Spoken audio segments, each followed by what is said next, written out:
Common Stocks and Uncommon Profits and Other Writings by Philip A. Fisher. Certain names echo through investing history with an almost mythical quality. You know Benjamin Graham, the father of value investing, and obviously Warren Buffett, his most famous student. But here's the twist. Who did Warren Buffett himself look up to?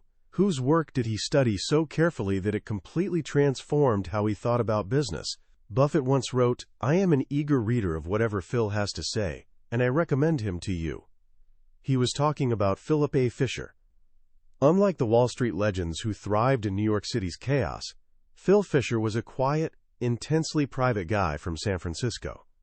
He pioneered a completely new way of thinking. In the mid-20th century, while everyone else saw the stock market as a glorified casino, Fisher saw it as a way to become partners with extraordinary businesses. His groundbreaking book, Common Stocks and Uncommon Profits, published back in 1958, hit like a thunderclap. It became one of the very first investment books to crack the New York Times bestseller list. But its real impact wasn't the sales numbers. It was the radical simplicity and deep wisdom at its core. Fisher's son, Kenneth, who became a billionaire investor himself, remembers reading it at 8 years old and understanding absolutely nothing. But as he matured, he realized his father had drawn him a treasure map. Philip Fisher wasn't a trader chasing the market's next move.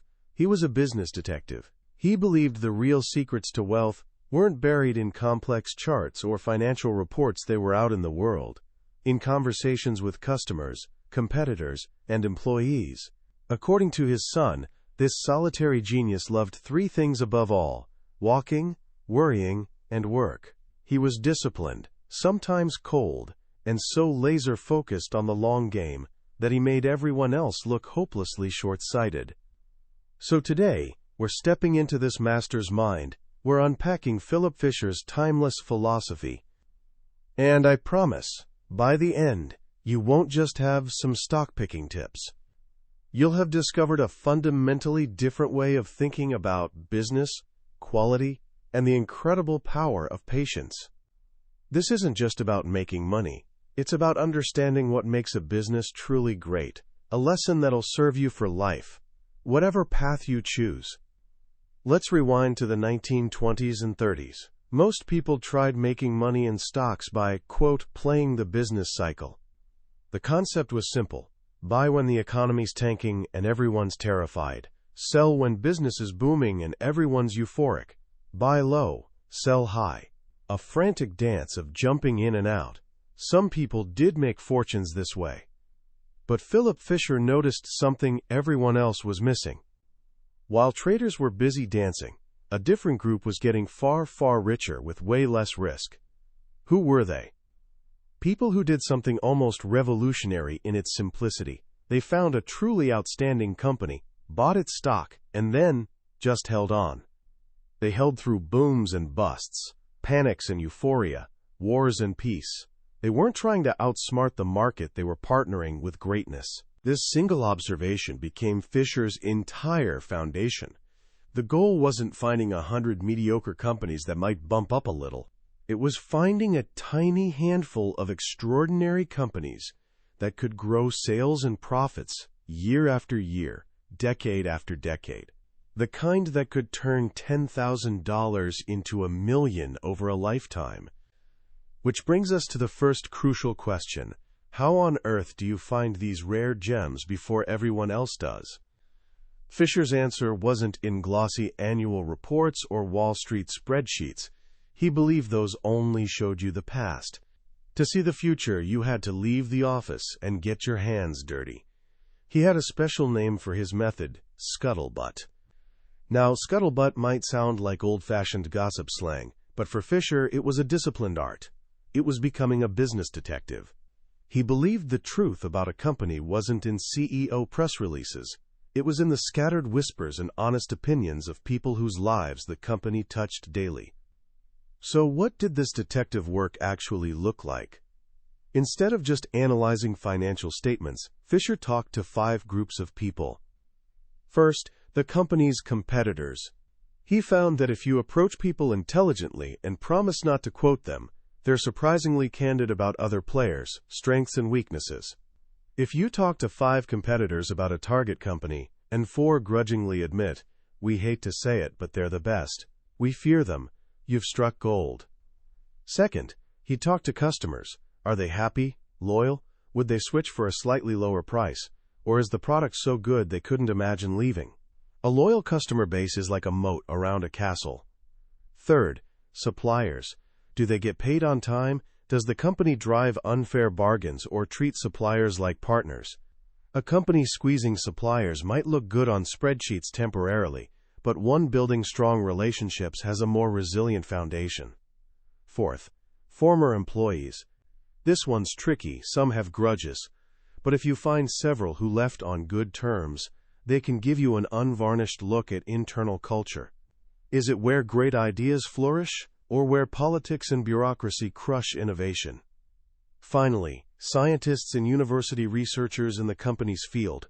They often have a clear-eyed view of which companies are doing truly groundbreaking research versus just making noise. Kenneth Fisher put it perfectly. The scuttlebutt method would have saved investors from every major corporate scandal of the last 50 years. Think about Enron or WorldCom. On paper, they looked amazing. Wall Street loved them. But if you'd done your scuttlebutt, talked to competitors, you'd have found no one was particularly scared of them. Their customers would have told you their products weren't special. The strength wasn't there on Main Street, even if it looked like it was on Wall Street. Scuttlebutt is about avoiding what Kenneth Fisher called the malarkey mills and seeking truth from the ground up. It's hard work, takes time, but it's the only way to get a real, 3-dimensional picture of a business. So once you've done your detective work, what exactly are you looking for? What clues separate a good company from a life-changing investment? This is where Fisher gives us his legendary blueprint, the 15 points. Don't worry, I'm not just listing them like a boring checklist. These 15 points are a way of thinking, a lens for viewing business. We can group them into a few powerful ideas. The first big idea is about a grand ambition. Fisher wasn't interested in companies trying to have just a good year. He wanted companies trying to build empires, decade after decade. His very first point: does the company have products or services with enough market potential to allow sizable sales increases for at least several years? He wasn't looking for one-hit wonders. He gives the example of the 1950s television boom. Many companies made quick fortunes as every American home bought its first TV. But once that market was saturated, growth stopped cold. That wasn't what Fisher wanted. He wanted companies whose markets were so vast, or whose innovation ability was so profound, that growth could continue almost indefinitely. He made a wonderful distinction between 2 types of great growth companies. The first he called fortunate and able. Take Alcoa, the aluminum company of America. Its founders were brilliant, but even they couldn't foresee the full range of aluminum uses that would emerge over the next century, from airplanes to soda cans. The company was fortunate to be in an industry that grew beyond wildest dreams, but also had the ability to capitalize on that fortune. The second type, which he found even more impressive, he called fortunate because they are able. His prime example was DuPont. DuPont didn't start making nylon, cellophane, or Teflon. For 100 years, it made explosives. Its growth should have been tied to mining and construction. But management had such brilliant technical and business skill that they learned to apply chemistry knowledge to create entirely new industries, product after product, turning a gunpowder company into a scientific giant. This leads to Fisher's second point. Does management have determination to keep developing new products that will increase sales even after current product lines are largely exploited? In other words, is leadership ever satisfied? The great ones never are. They're relentlessly, obsessively focused on what's next. They see current success not as a destination, but as a launching pad. This brings us to the second big idea, the engine of excellence. Ambition alone isn't enough. You need a world-class engine to make it happen. For Fisher, this engine had a few critical components. First, how effective are the company's research and development efforts? Fisher points out that just looking at R&D spending is almost useless, even misleading. Some companies call routine engineering research. What really matters is output. Is the research team actually creating profitable new products? He tells us great research isn't the work of a lone genius in a lab coat. It's about teamwork, coordinating chemists, physicists, and engineers, and crucially, connecting them to sales and production teams. A brilliant new product that can't be manufactured efficiently or that customers don't actually want is just an expensive hobby. The second engine part is equally vital but often overlooked. Point 4. Does the company have an above-average sales organization? Fisher believed that in our competitive world, even the best products don't sell themselves. He writes, "The making of a sale is the most basic single activity of any business. Without sales, survival is impossible. Great companies obsess over their sales force." He gives the example of Dow Chemical. Before new Dow salespeople could even speak to potential customers, they went through over a year of specialized training. Or IBM, where the average salesperson spent a third of their entire career in company-sponsored schools just to keep up with changing technology and serve customers better. An amazing sales force is a competitive weapon incredibly difficult for others to replicate. The final engine parts are a worthwhile profit margin and management constantly working to maintain or improve those margins. High profit margins signal strength. It means the company is so efficient or its product so desirable that it has a healthy cushion between costs and selling price. This cushion is vital. In good times, it fuels growth. In bad times, it's a shock absorber, letting the company survive, even thrive, while weaker competitors struggle or fail. But Fisher warns against companies improving profit margins simply by raising prices. That's temporary. Truly great companies do it through constant innovation, designing more efficient equipment, streamlining processes, finding smarter ways to do business. The third big idea in Fisher's framework is perhaps most important, the human factor. Fisher believed that, in the long run, a company is nothing more than the collective quality of its people. And he had a few non-negotiable points here. Point 7. Does the company have outstanding labor and personnel relations? This isn't some soft feel-good idea. For Fisher, it was pure profit. He understood happy, respected employees are productive employees. A company where workers feel fairly treated is where great things happen. High labor turnover is a hidden tax on profits, constantly costing money to train new people. He believed you could tell a lot about a company by the waiting list size of people wanting to work there. Even more critical was point 8. Does the company have outstanding executive relations? Top leadership sets the tone for everything. Is it where promotions are based on merit or politics and favoritism? Is there teamwork or a snake pit of internal rivalries? Fisher adamantly avoided companies run by a single autocratic genius who couldn't delegate. A small company might survive that temporarily, but as it grows, it'll inevitably hit a ceiling. This leads to point 9. Does the company have management depth? Is there a succession plan? Is the company actively training the next generation of leaders? A great company is built to outlast any single individual, no matter how brilliant. And finally, the cornerstone of the human factor, the 15th and final point. Does the company have management of unquestionable integrity? For Fisher, this was the ultimate deal breaker. Management teams are always closer to assets than stockholders. If they lack a deep sense of moral responsibility and trusteeship, there are countless ways they can enrich themselves at ordinary shareholders' expense, all without breaking laws. He said if there's any serious question about management integrity, an investor should never, ever consider participating in that enterprise, no matter how attractive every other factor seems. So you've done your scuttlebutt. You've run a company through the 15-point filter, and you've found one, a rare gem. A business with grand ambition, a powerful engine of excellence, and a culture built on great people with integrity.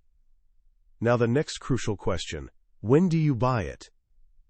This is where Fisher once again flips conventional wisdom. Most people try to time the market. They study economic charts, listen to forecasts, try to guess whether the overall market will go up or down. Fisher thought this was a complete waste of time. He compared economic forecasting to medieval alchemy, mysterious mumbo-jumbo, where the chances of being right weren't nearly good enough to risk your savings. He argued predicting the entire economy is a fool's errand. But if you've done your scuttlebutt, you can predict what a single specific company will do relative to the general economy with much higher certainty. So if you shouldn't time the market, what should you time? Fisher's answer is brilliant. You time the company. He said the perfect time to buy a great company is when it's temporarily unpopular or facing short-term difficulties that you, as an informed detective, know are solvable. What do these situations look like? Often when a company's making a huge investment in its future, and those costs are temporarily depressing current profits. For example, maybe a company's building its first-ever large-scale commercial plant for a revolutionary new product.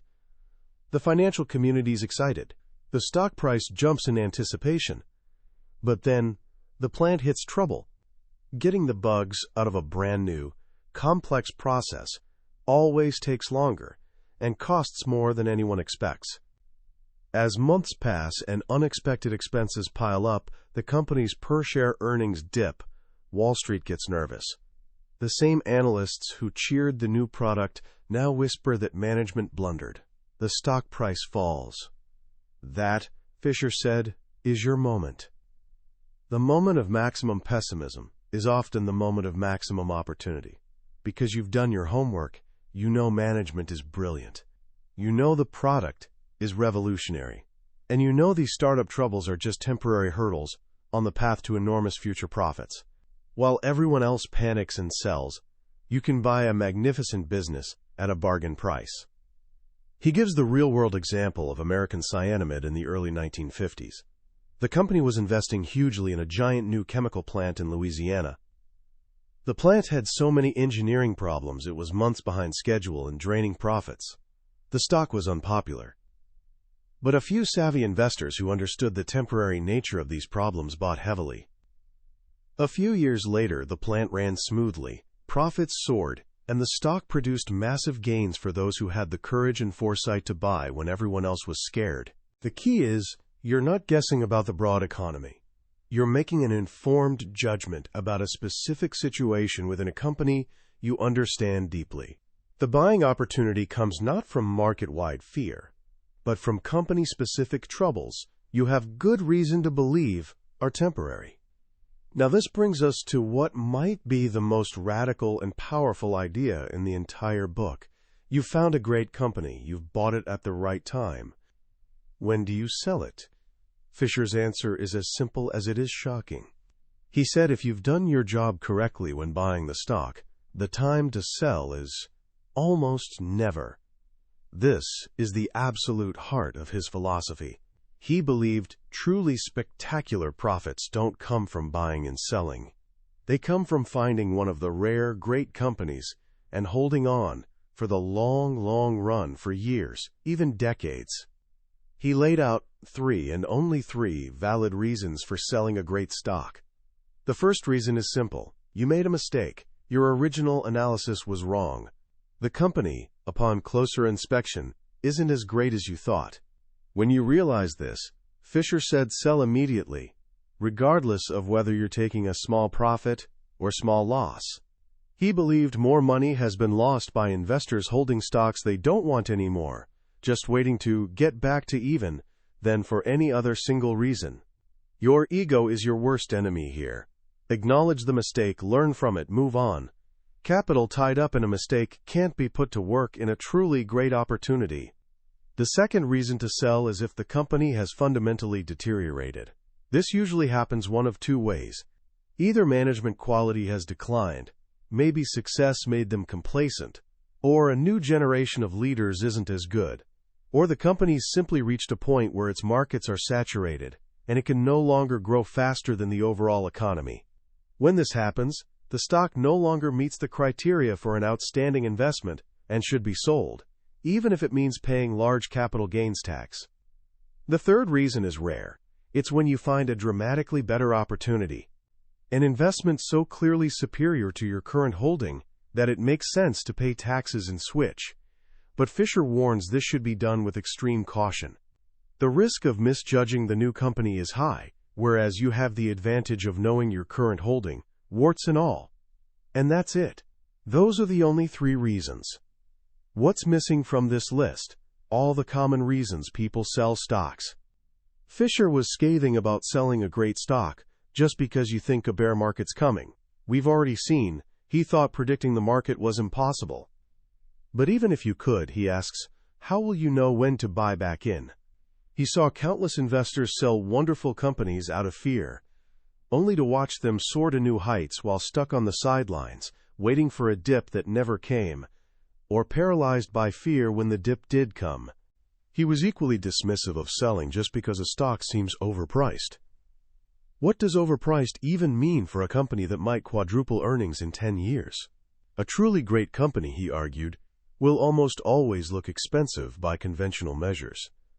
Its quality and growth prospects command a premium.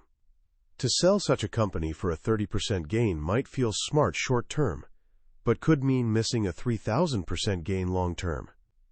But his most powerful argument against selling comes as a wonderful analogy. Imagine, he says, on graduation day, you had the chance to make a deal with 3 of your most promising classmates. You'd pay them a lump sum today, and in return, for the rest of their lives, they'd give you a quarter of everything they earned. You'd do your homework. You'd pick the 3 classmates you believed had the most ambition, talent, and integrity destined for greatest success. Now fast forward 10 years. One's a rising star at a major corporation, on track to become CEO. He's already earning huge amounts, and his future looks even brighter. Another classmate has a decent, steady job but isn't really going anywhere. The third is struggling. Would anyone in their right mind advise selling your contract with the future CEO just because you could get 6 times your original investment, and then use that money to buy out the struggling classmate's contract just because he hasn't had his run-up yet? Of course not. It sounds absurd. And yet, Fisher says, that's exactly what investors do every single day when they sell shares in a brilliant, proven, growing company to buy shares in a mediocre, stagnant one, just because the second looks cheaper. The lesson is profound. When you find a truly outstanding company, you're not just owning paper. You're partnering with a dynamic, growing enterprise run by exceptional people. To sell that partnership for a small, short-term gain is to fundamentally misunderstand the nature of great investing. You don't trade greatness, you hold on to it. This leads to his views on dividends. In Fisher's time, and still today, most investors see high dividends as a sign of a safe, good investment. Fisher thought this was complete nonsense. For a true growth company, every dollar earned is a precious seed. That dollar can be paid out as a dividend, where you'll pay taxes, then try to find another great company to reinvest the leftover 70 or 80 cents in. Or that dollar can be kept by the company, the brilliant company you already picked, and be reinvested by its expert management into building a new plant, launching a new product, or expanding into a new market. Every dollar retained by the company is a dollar that works for you, 100 cents on the dollar, tax-free, under the guidance of the very people whose skill you trusted in the first place. For an investor still in their saving and investing years, Fisher argued, a high dividend payout from a growth company isn't a gift, it's a tragedy. It's the company giving up on its own future. The greatest long-term dividend returns, he showed, don't come from today's high-yield stocks. They come from low-yield growth stocks that, over a decade or two, grow earnings so much that even their small payout percentage eventually becomes a huge income stream based on your original investment price. In the end, all of Philip Fisher's ideas boil down to a philosophy of discipline, patience, and unwavering focus on quality. He gave us a set of powerful don'ts that serve as guardrails for any serious investor. Don't buy promotional companies, brand new, unproven ventures. Let them get a track record first. Don't ignore a good stock just because it's traded over the counter and not on a big exchange. Quality is quality, wherever you find it. Don't just look at past numbers. It's the next 5 years that matter, not the last 5. Don't quibble over eighths and quarters when buying. He tells a heartbreaking story of an investor who missed out on over $46,000 in profit because he refused to pay an extra $50 for his initial purchase. And most importantly, don't follow the crowd. The greatest opportunities arise when the financial community has fundamentally misjudged a situation. The ability to see reality when everyone else is caught up in myth, whether fear or euphoria, separates good investors from great ones. His son Kenneth tells a story that perfectly captures his father's entire philosophy. The legendary Forbes magazine editor James Michaels once asked Philip Fisher a question he carried for the rest of his life. It's a question that cuts through all the noise and gets to the very heart of what makes a business extraordinary. The question is this: what are you doing that your competitors aren't doing yet? The company constantly asking itself that question never becomes complacent. It's always innovating, always pushing, always looking to the future. It is, in short, a Philip Fisher company. And for the patient investor, it's the path to uncommon profits. As we step back and look at the world Philip Fisher described, it's easy to think, that was then, this is now. His book was written in 1958. The world has changed in ways he never could have imagined. We have the internet, instant global communication, high-frequency trading, and financial media that never sleeps. And yet, the more the world changes, the more timeless Fisher's wisdom becomes. Why? Because Philip Fisher wasn't writing about stock market trends. He was writing about two eternal things: business fundamentals and human nature. And neither has changed one bit. The most powerful lesson from this book, the one I hope stays with you long after you've finished listening, is this: investing isn't about playing a game against the market. It's about finding and partnering with exceptional people building exceptional businesses. In a world obsessed with speed, with quarterly earnings, with the next hot trend, Fisher's philosophy is a radical call for patience. It's an invitation to slow down, think deeply, and focus on what truly matters over the long run: business quality and people's integrity. His scuttlebutt method is more relevant today than ever. In an age of information overload, where we're bombarded with data and opinions, seeking out primary, on-the-ground knowledge is a superpower. So how can you start applying these ideas in your own life right now? Let me give you 3 simple actions. First, start your own scuttlebutt file. You don't need to be a professional investor. Pick one company you're curious about, maybe a brand you love, a store you shop at, or technology you use daily. Your mission is simple. Find 3 different perspectives on it. Read customer reviews with a critical eye. If you know someone who works or worked there, ask what the culture's really like. Look for articles interviewing their competitors. Just looking at a business from multiple angles, instead of just your own, will train your mind to think like Fisher. Second, next time you hear a friend or news anchor talk about a stock, ask yourself Fisher's questions. Are they talking about the market, the price, the hype? Or are they talking about the business? Do they know who the customers are? Do they know if employees are happy? Do they know if management has integrity? You'll quickly see that 99% of financial talk is noise, not signal. Learning to filter out that noise is one of the most valuable financial skills you can ever acquire. And third, practice the almost never sell mindset in a small way. Maybe it's not a stock. Maybe it's a hobby you're good at, or a project you believe in. Next time you hit a setback, when things get hard and you feel the urge to quit and take your profits by moving to something easier, pause. Ask yourself, have the fundamentals changed? Do I still believe in the long-term potential here? Learning to hold on through temporary difficulty is a muscle, and the more you exercise it, the stronger your patience and resolve become. That was a summary of Common Stocks and Uncommon Profits by Philip Fisher. We've explored the main avenues of his thinking today. But a summary is like looking at a map of a beautiful country. The real adventure, the real discovery, happens when you decide to travel there yourself. This book is more than just an investing guide. It's a masterclass in business analysis and long-term thinking. If any of the ideas we discussed today sparked a light in your mind, I truly encourage you to pick up a copy. Reading it isn't just an act of learning. It's an experience that can fundamentally shift how you see the world of business and the path to building lasting wealth. You can find a link to the book in the description below. Also, if this journey through Philip Fisher's wisdom has brought you some value, please take a moment to click that like button and subscribe to the channel. It's the best way to make sure you don't miss our next exploration into another life-changing book from the billionaire's bookshelf. Let's keep learning and growing together.